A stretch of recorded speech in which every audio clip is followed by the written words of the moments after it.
Good evening, my fellow Americans. It's been 343 days since the virus that has ravaged our nation tragically claimed its first life. On February the 6th in 2020, Patricia Dowd took her last breath at home under the California sun in Santa Clara. She was 57 years old, a beloved wife, mother, daughter, sister. She never knew she had the virus at the time when most folks never heard about the virus. But just like that, she was gone. And almost exactly 1 year later, nearly 400,000 of our fellow Americans have met the same cruel fate. Countless families and friends left behind with unrelenting grief and guilt, anger and frustration. And the emptiness felt by the loss of life is compounded by the loss of our way of life. During this pandemic, millions of Americans, through no fault of their own, have lost the dignity and respect that comes with a job and a paycheck. Millions of Americans never thought they'd be out of work.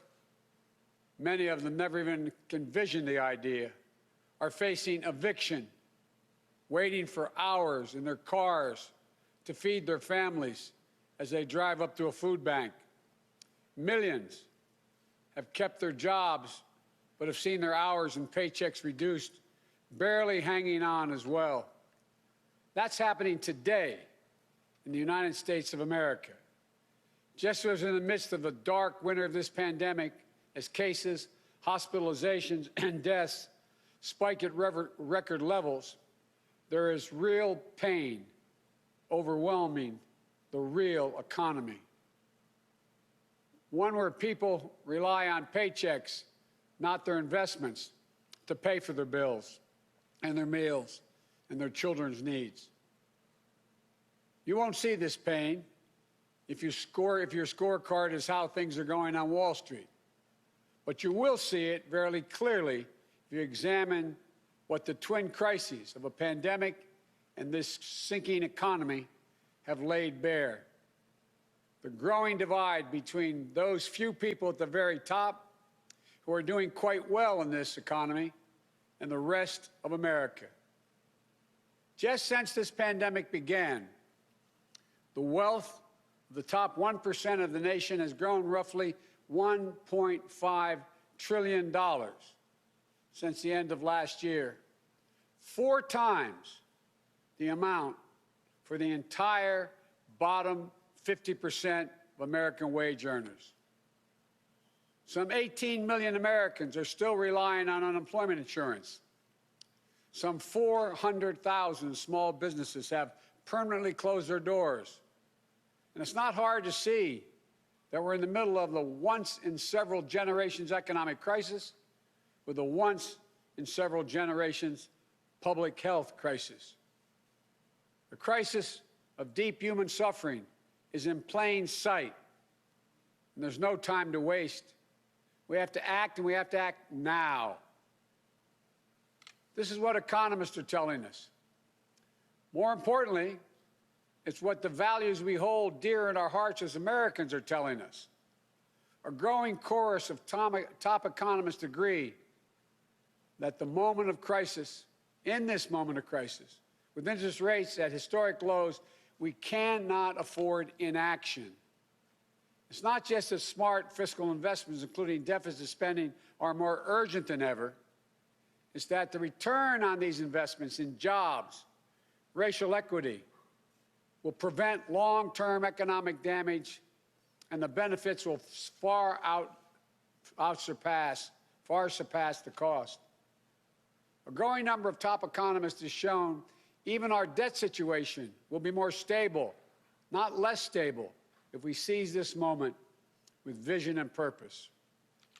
And so tonight, I'd like to talk to you about our way forward, a 2-step plan of rescue and recovery, a 2-step plan to build a bridge to the other side of the crisis we face to a better, stronger, more secure America. Tonight, I'll lay out my first step, the American Rescue Plan that will tackle the pandemic and get direct financial assistance and relief to Americans who need it the most. Next month, my first appearance before a joint session of Congress, I will lay out my Build Back Better recovery plan. It'll make historic investments in infrastructure, that Build Back Better plan. Infrastructure, manufacturing, innovation, research and development, and clean energy. Investments in a caregiving economy and skills and training needed by our workers to be able to compete and win in the global economy of the coming years. Moody's, an independent Wall Street firm, said my approach will create more than 18 million good-paying jobs. Our rescue and recovery plan is a path forward with both seriousness of purpose and a clear plan, with transparency and accountability, with a call for unity that is equally necessary. And unity is not some pie-in-the-sky dream. It's a practical step to getting the things we have to get done as a country get done together. As I said when it passed in December, the bipartisan COVID-19 relief package was a very important first step. And I'm grateful for the Democrats, Republicans, and independent members of Congress who came together to get it done. But I said at the time, it's just a down payment. We need more action, more bipartisanship, and we need to move quickly. We need to move fast. Our rescue plan starts aggressively in order to speed up our national COVID-19 response. The vaccines offer so much hope, and we're grateful to the scientists and researchers and everyone who participated in the clinical trials. We're also grateful for the rigorous review and testing that has led to millions of people around the world already being vaccinated safely. But the vaccine rollout in the United States has been a dismal failure thus far. Tomorrow, I will lay out our vaccination plan to correct course and meet our goal of 100 million shots at the end of my first 100 days as president. This will be one of the most challenging operational efforts we have ever undertaken as a nation. We'll have to move heaven and earth to get more people vaccinated, to create more places for them to get vaccinated, to mobilize more medical teams to get shots in people's arms, to increase vaccine supply, and to get it out the door as fast as possible. We'll also do everything we can to keep our educators and students safe, to safely reopen a majority of our K-8 schools by the end of the first 100 days. We can do this if we give the school districts, the schools themselves, the communities, the states, the clear guidance they need, as well as the resources they need that they can't afford right now because of the economic dilemma they're in. That means more testing and transportation, additional cleaning and sanitizing services in those schools, protective equipment and ventilation systems in those schools. We need to make sure that workers who have COVID-19 symptoms are quarantined, and those who need to take care of their family members with COVID-19 symptoms should be able to stay home from work and still get paid. This will reduce the spread of the virus and make sure workers get the support they need to maintain their families. But we need about $400 billion in funding from Congress to make all of what I just said happen. It's a great deal, but I'm convinced we are ready to get this done. The very health of our nation is at stake. Our rescue plan also includes immediate relief to Americans hardest hit and most in need. We will finish the job of getting a total of $2,000 in cash relief to people who need it the most.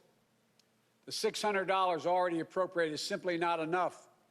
You just have to choose between paying rent and putting food on the table. Even for those who've kept their jobs, these checks are really important. You see, if you're an American worker making $40,000 a year with less than $400 in savings, maybe you've lost hours, or maybe you're doing fewer shifts, driving a truck or caring for the kids or the elderly. You're out there putting your life on the line to work during this pandemic and worried every week that you get sick, lose your job, or worse. $2,000 is going to go a long way to ease that pain. We'll also provide more peace of mind for struggling families by extending unemployment insurance beyond the end of March for millions of workers. That means that 18 million Americans currently relying on unemployment benefits while they look for work can count on these checks continuing to be there. Plus, there will be a $400 per week supplement so people can make ends meet. This gets money quickly into the pockets of millions of Americans who will spend it immediately on food and rent and other basic needs. As the economists tell us, that helps the whole economy grow. We'll also tackle the growing hunger crisis in America. As I speak, and the Vice President-elect has spoken to this many times, 1 in 7 households in America, more than 1 in 5 Black and Latino households in America, report they don't have enough food to eat. This includes 30 million adults and as many as 12 million children. It's wrong. It's tragic. It's unnecessary. It's unacceptable. So we're going to extend emergency nutritional assistance for 43 million children and their families enrolled in the SNAP program through the rest of this year. We'll help hard-hit restaurants prepare meals for the hungry, provide food for the families who need it. We will invest $3 billion in making sure mothers and their young children have the nutrition they need. This will not only meet our moral obligation we have to one another, but will also spur our economic growth, get restaurants and workers back on the job. And as we work to keep people from going hungry, we'll also work to keep a roof over their heads, to stem the growing housing crisis and evictions that are looming. Approximately 14 million Americans have fallen behind on rent, many at risk of eviction. If we don't act now, there'll be a wave of evictions and foreclosures in the coming months as the pandemic rages on. This would overwhelm emergency shelters, increase COVID-19 infections as people have nowhere to go and can't socially distance.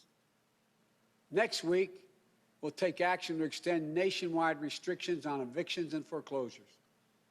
This will provide more than 25 million Americans greater stability instead of living on the edge every single month.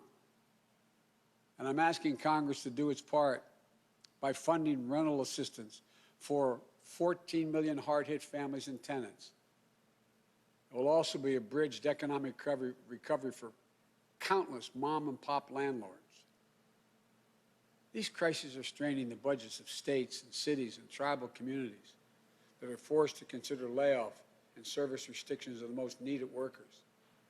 It means that people putting their lives at risk are the very people now at risk of losing their jobs. Police officers, firefighters, all first responders, nurses, educators. You know, over the last year alone, over 600,000 educators have lost their jobs in our cities and towns. Our rescue plan will provide emergency funding to keep these essential workers on the job and maintain essential services. It will ensure that vaccines are administered and schools can reopen.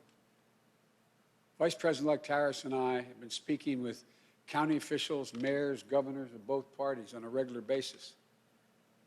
We're ready to work with them, to help them get the relief they need. Our rescue plan will also help small businesses that are the engines of our economic growth, our economy as a whole, the glue that holds communities together as well. But they're hurting badly. And you realize they account for nearly half of the entire total U.S. workforce. Our rescue plan will provide flexible grants to help those hardest hit small businesses survive the pandemic, and the low-cost capital that will help entrepreneurs of all backgrounds create and maintain jobs, plus provide the essential goods and services that communities depend upon. Last week, I laid out how we'll make sure that our emergency small business relief is distributed swiftly and equitably, unlike the first time around. We're going to focus on small businesses on Main Street. We'll focus on minority-owned small businesses, women-owned small businesses, and finally having equal access to the resources they need to reopen and to rebuild. And we will be responsible with taxpayers' dollars, ensuring accountability that reduces waste and fraud and abuse like we did in the Recovery Act that I administered in our administration. Direct cash payments, extended unemployment insurance, rent relief, food assistance, keeping essential frontline workers on the job, aid to small businesses. These are the key elements to the American Rescue Plan that would lift 12 million Americans out of poverty and cut child poverty in half. That's 5 million children lifted out of poverty if we move. Our plan will reduce poverty in the Black community by 1/3, reduce poverty in the Hispanic community by almost 40%. And includes much more, like an increase in the minimum wage to at least $15 an hour. People tell me that's going to be hard to pass. Florida just passed it. As divided as that state is, they just passed it. The rest of the country is ready to move as well. It should be a national minimum wage of $15 an hour. No one working 40 hours a week should live below the poverty line. And that's what it means. If you work for less than $15 an hour and work 40 hours a week, you're living in poverty. It includes access to affordable child care that will enable parents, particularly women, to get back to work. I look forward to working with members of Congress of both parties to move quickly to get the American Rescue Plan to the American people. And then we can move with equal urgency and bipartisanship to my Build Back Better recovery plan that I will call for next month to generate even more economic growth. American manufacturing was the arsenal of democracy in World War II. It will be so again. Imagine a future made in America, all made in America, and all by Americans. We'll use taxpayers' dollars to rebuild America. We'll buy American products, supporting millions of American manufacturing jobs, enhancing our competitive strength in an increasingly competitive world. Imagine historic investments in research and development to sharpen America's innovative edge in markets where global leadership is up for grabs, markets like the battery technology, artificial intelligence, biotechnology, clean energy. Imagine confronting the climate crisis with American jobs and ingenuity leading the world. It's time to stop talking about infrastructure and to finally start building an infrastructure so we can be more competitive. Millions of good-paying jobs that put Americans to work rebuilding our roads, our bridges, our ports, to make them more climate resilient, to make them faster, cheaper, cleaner, to transport American-made goods across our country and around the world. That's how we compete. And imagine millions of jobs in a caregiving economy to ease the financial burden of caring for young children and aged loved ones. Let's make sure our caregivers, mostly women, women of color, immigrants, have the same pay and dignity that they deserve. So we can do these bold, practical things now. You know, I know what I just described does not come cheaply, but failure to do so will cost us dearly. The consensus among leading economists is we simply cannot afford not to do what I'm proposing. Independent, respected institutions from around the world, from the Federal Reserve to the International Monetary Fund, have underscored the urgency. Even Wall Street firms have reinforced the logic. If we invest now boldly, smartly, and with unwavering focus on American workers and families, we will strengthen our economy, reduce inequity, and put our nation's long-term finances on the most sustainable course. And where we're making permanent investments, recurring investments, as I said in the campaign trail, we will pay for them by making sure that everyone pays their fair share, not punishing anybody. We can do it without punishing a single person by closing tax loopholes for companies that ship jobs overseas, or to allow American companies, 90 of them in the top Fortune 500, to pay zero in federal income taxes, asking everyone to pay their fair share at the top so we can make permanent investments to rescue and rebuild America. It's the right thing for our economy. It's the fair thing. It's the decent thing to do. We not only have an economic imperative to act now, I believe we have a moral obligation. In this pandemic, in America, we cannot let people go hungry. We cannot let people get evicted. We cannot watch nurses, educators, and others lose their jobs. We so badly need them. We must act now and act decisively.